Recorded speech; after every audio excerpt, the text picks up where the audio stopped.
The Iron Claw is a true story about the Von Erich brothers, the biggest rock stars in wrestling to ever come out of Texas. They were just godlike all over the world. They were like superheroes.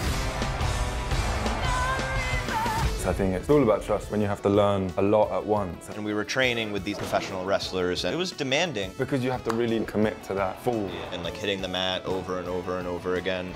The last time I jumped up so high over the ring, and I'm looking at him like, this is gonna suck. Remember, I hit super hard, and I look up, and I see this guy, he stands up and goes, "Oh, now you're flying, boy." The support and true love between the brothers, that was really special. It didn't feel like any other film I've ever worked on before. Paris, Zac, and I, there's a brotherhood now. Yeah, when I was a kid, I was really into wrestling and discovered them through sort of reading about them in magazines and getting some old VHS tapes. People said my family was cursed. Mom tried to protect us with God. Pop tried to protect us with wrestling. And I thought it was so much of what I'm interested in.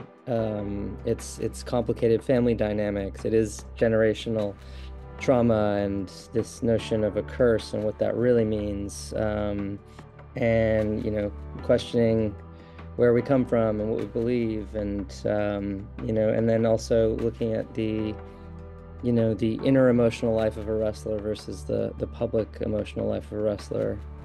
I believed him. We all did. I think I'm really drawn to the intricacies of friendship and brotherhood. I don't have a lot of brothers, but I have a group of friends who feel like brothers. And especially growing up playing a lot of sports and being on teams, there was a camaraderie there. That was something I always wanted to revisit in filmmaking. I want you to join your brothers in the ring. Yes, sir. I love that. Woo! Now, we all know Kerry's my favorite, then Kev, then David, then Mike. But the rankings can always change.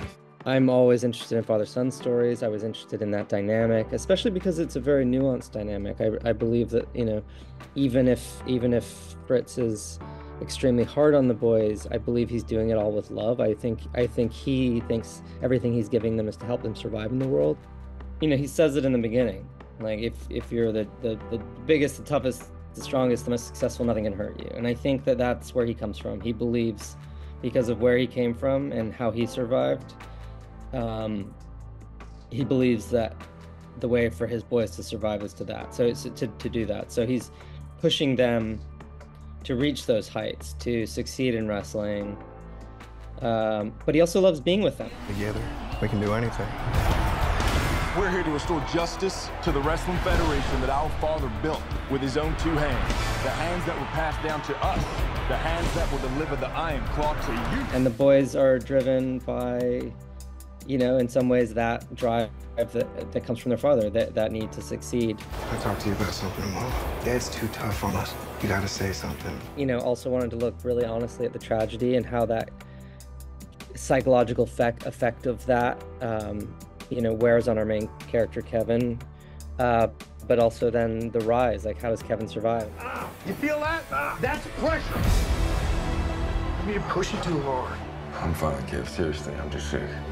So it was the only way forward was to, without shying away from the tragedy, just embracing the sort of wonderful love between the brothers, and then also ending it in a place where Kevin's moving forward to the future that he did have. I just love being out there with you guys.